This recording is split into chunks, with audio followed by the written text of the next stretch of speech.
आपण पाहत आहात BCCN न्यूज।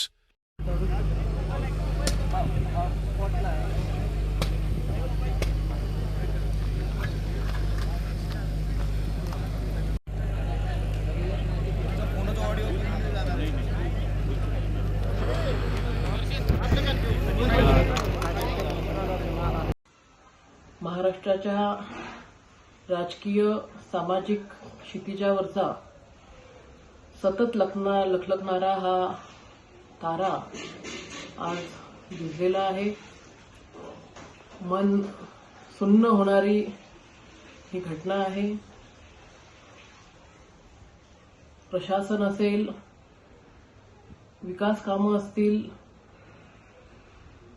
किंवा आपल्या पक्ष मित्र पक्ष त्याचे कार्यकर्ते असतील,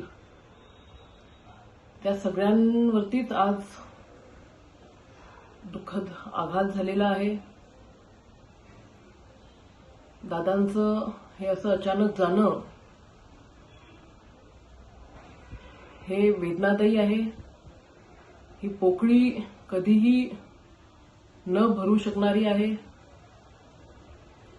कुठल्या शब्दामध्ये आपलं दुःख हलकं करावं, खरं तर शब्द सुद्धा सुचत नाहीयेत अशी परिस्थिती ही अख्ख्या महाराष्ट्राची झालेली आहे।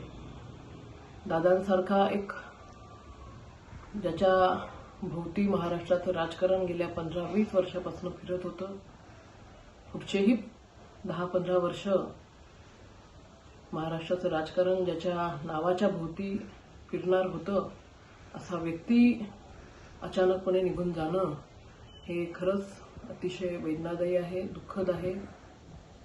अतिशय जड अंतःकरणाने स्वर्गीय दादांना भावपूर्ण श्रद्धांजली अर्पण करते।